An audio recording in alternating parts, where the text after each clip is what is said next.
মুফতি Ali Hasan Osama জেলে গেলে কোনো লস আছে? হ্যাঁ, মধুপুরের বিশ্বাবের রক্ত ধরছে, আমরা দেখছি। ধরছে কি ধরে নাই? কিসের জন্য? দ্বীনের জন্য, ইমানের জন্য, ইসলামের জন্য। চারটা ছেলে জেলে গেছে। আল্লাহ হযরতকে সবর দান করছেন, ধৈর্য দান করছেন। আল্লাহ হযরতের সকল আওলাদদেরকে, আওলাদ ফরজনদেরকে উনার চেয়েও বড় বড় ইমানওয়ালা, মজবুত ইমানওয়ালা আলেম বানায় দেন। আমাদেরকেও সাথে কবুল করেন। জিহাদের আয়াত পড়লে পীর সাহেবের বলে নামাজের খুশু নষ্ট হয়ে যায়। তোরা তোবা বসে আছো, তুমি এই আয়াত ছাড়া আর আয়াত পাও না। পীর না শয়তানের পীর। হ্যাঁ, আল্লাহ তাআলা এই সকল বাতিল পীর থেকে উম্মতকে হেফাজত করুন। এই বলি আবার ভুল বুঝিয়েন না, আমরা সব আলেমদেরকে বাতিল, নাউজুবিল্লাহ, সব আলেমকে বাতিল করুন না, বাতিল আলেমকে বাতিল করুন। কথা কও। রসুল বলছে আলেম দুই প্রকার, সিরারুল উলামা, খিয়ারুল উলামা। হকপন্থী আলেম আর পেটপন্থী আলেম। হ্যাঁ, দান্দাবাজ। ওর পেট আর পিঠ আর পকেট এটা ঠিক থাকলে এসি গাড়ি, টাইলসের বাথরুম, ডুপ্লেক্স বাড়ি, কথা বোঝেন নাই? হ্যাঁ, তার জীবনের নিরাপত্তা, তার মেয়ে, স্ত্রী, স্বামী, ছেলে মেয়ে, সে খুব কি থাকবে, আরামে থাকবে। এর ভিতর দিয়ে টুকটাক যতটুকু দিনদারি করা যায়, বাপরে বাপ কত বড় পীর। হ্যাঁ, উম্মত সজাগ হয়ে যাবে ইনশাল্লাহ। এখন আলহামদুলিল্লাহ দেখেন না, কলেজ ভার্সিটিতে ছেলে মেয়েরা ইফতার পার্টি করে, কলেজ ভার্সিটির ছেলেরা কোরআন তেলাওয়াতের, কোরআন শিকার মঞ্চ তৈরি করছে। কথা বলেন, কলেজের ছেলেরা ইস্তেসকার নামাজ পড়তেছে। আল্লাহু আকবার। এই শতাব্দী ইসলামের জাগরণের শতাব্দী। এটা কেউ ঠেকাইতে পারবে না। আমরা গুম হইতে পারি, আমরা খুন হইতে পারি, আমরা চলে যেতে পারি, আমাদেরকে হত্যা করা হইতে পারে, মামুনুল হক সাহেবকে বছরের পর বছর আটকায় রাখা যেতে পারে, কিন্তু মামুনুল হক সাহেবের মিশনকে বন্ধ করা যাবে না। আমরা জেলে যাওয়ার পরে ইসলামী জাগরণ কমছে না বাড়ছে? আমি তো আশ্চর্য, কিরে ভার্সিটির পোলা পাইতে মিছিল দেয়, সাবিলুনা সাবিলুনা আল জিহাদ আল জিহাদ। কিরে, হ্যাঁ, এটা হলো ইসলাম জিন্দা হোতা হ্যায় হর কারবালা কে বাদ। মুফতি আলী হাসান উসামা জেলে গেলে কোনো লস আছে? হ্যাঁ, মধুপুরের বিশ্বাবের রক্ত ধরছে, আমরা দেখছি। ধরছে কি ধরে নাই? কিসের জন্য? দ্বীনের জন্য, ইমানের জন্য, ইসলামের জন্য। চারটা ছেলে জেলে গেছে। আল্লাহ হযরতকে সবর দান করছেন, ধৈর্য দান করছেন। আল্লাহ হযরতের সকল আওলাদদেরকে, আওলাদ ফরজনদেরকে উনার চেয়েও বড় বড় ইমানওয়ালা, মজবুত ইমানওয়ালা আলেম বানায় দেন। আমাদেরকেও সাথে কবুল করেন। ট্রান্সজেন্ডার বাদে কোনো সমস্যা আছে না নাই? LGBTQ কে প্রমোট করা হচ্ছে, সমকামিতাকে। সমকামিতা এটাকে প্রমোট করার জন্য এই রাস্তা বের করছে, বুলতাল মিলিয়ে বের করছে ট্রান্সজেন্ডার। অর্থাৎ একটা ছেলে, সে পরিপূর্ণ ছেলে, তার ভিতরে একটা ছেলে হওয়ার যা যা বৈশিষ্ট্য এগুলো সব আছে, কিন্তু সে মনে মনে মেয়ে। বলতেছে তার মনের ভিতরে মেয়ে আটকা পড়ছে। আর একটা মেয়ে, তার শরীরের অঙ্গ প্রত্যঙ্গ, তার শারীরিক কার্যক্রম, অবয়ব সব কিছু একটা নারীর ন্যায়, কিন্তু সে মনে মনে পুরুষ। অর্থাৎ তার মনের ভিতরে নাকি এই পুরুষ আটকা পড়ছে। এখন সে অপারেশন না করলেও, অপারেশন করা ছাড়াও, তার লিঙ্গ পরিবর্তন ছাড়াও সে কি হয়ে যাবে? মেয়ে হলে যেহেতু মনে মনে পুরুষ, তাহলে সে পুরুষ। আর পুরুষ হলে সে মনে মনে মেয়ে, এই জন্য সে কি, তার মনের ভিতরে এটা আটকা পড়ছে। আটকা পড়ছে কেন?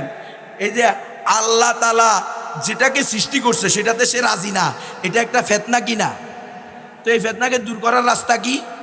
এরে আগে আধা ঘন্টা আপনাদের মধুপুর চৌরাস্তায় বানবেন, ফিলারের সাথে বান্দা গজারি লাঠি দিয়ে আধা ঘন্টা পিটাইবেন। কয় ঘন্টা?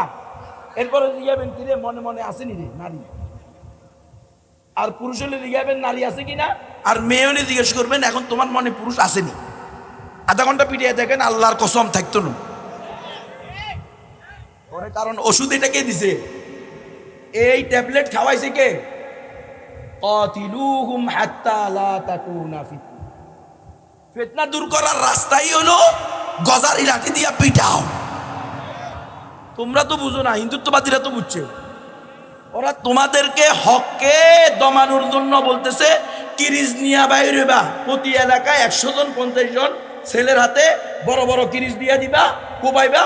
তো মামুনুল হকেরা তো দূরের কথা, আইসিসও আসবে না তোমাদের সামনে। এ বলছে কি বলে নাই? ডাইরেক্ট এভাবে বলছে। এরপরে নারীদেরকে বলতেছে তোমরা দাওবটি নাই, দাওবতি দিয়া 2-10টা মৌলবাদীর হাত পা কেটে রেখে দাও, দেখবা মৌলবাদীরা দমে যাবে। এরপরে বলতেছে তোমরা আর কিছু না পারো, ত্রিশূল আছে না, একটা করে ত্রিশূল এদের পেটের ভিতরে ঢুকাইয়া দাও, দেখবা এরা দমে যাবে। এগুলো কিন্তু কোনোটা উগ্রবাদ না, এগুলা অসাম্প্রদায়িক উস্কানি না, এগুলো সন্ত্রাসী না, এগুলো জঙ্গিবাদ না। কিন্তু আমরা যখন রসুলের ইজ্জত রক্ষার্থে হুঙ্কার ছাড়ি, শুধু তাকবীর বলি, তখন এটা হয়ে যায় জঙ্গিবাদ। আমাদের যুবকেরা যখন এই মধুপুরের পীর সাহেবের সোহবতে এসে দিন বুঝে আল্লাহর ভয়ে রসুলের সুন্নাহকে আঁকড়িয়ে ধরতে যায়, টাকনুর উপরে লুঙ্গি পায়জামা পড়তে যায়, দাড়ি রেখে দেয়, তখন হয়ে যায় জঙ্গি। দেখেন না আপনারা, জঙ্গি চিনার আলামত পত্র পত্রিকায় দিছে কি দেয় নাই? যারা দাড়ি রাখে হঠাৎ করে তারা হইলো জঙ্গি, যারা টাকনুর উপরে লুঙ্গি পরে পায়জামা পরে তারা হইলো জঙ্গি, যারা মা বাবা ভাই বোনকে বেশি বেশি নামাজের কথা বলে, কোরআনের কথা বলে, পর্দার কথা বলে, এরা হলো জঙ্গি।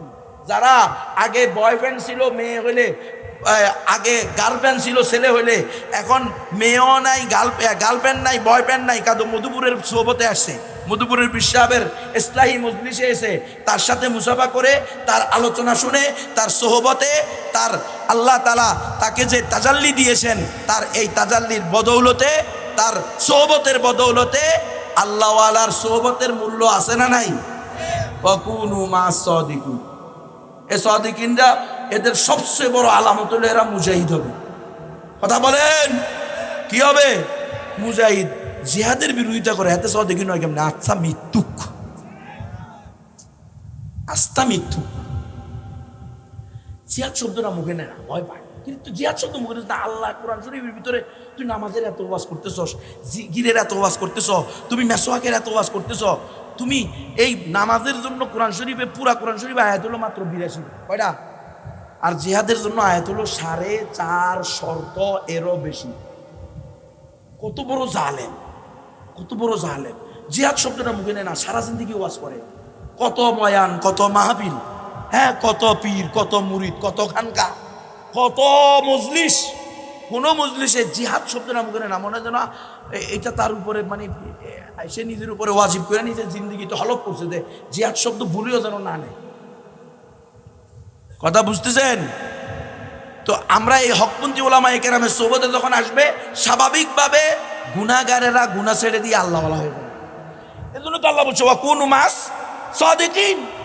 সোহবতে সালেহ তোরা সালেহ কুনাত, সোহবতে তালেহ তোরা তালেহ কুনাত। তুমি যদি হকপন্থী, সত্যিকার, নেককার, আল্লাহওয়ালার সোহবতে যাও, তাহলে তুমি আল্লাহওয়ালা হইবা। আর যদি তুমি বাবাখোর, গাঞ্জাখোর, ডাইলখোরের সোহবতে যাও, তো তুমি কি হইবা? বাপ মারে জবাই করে দিবে।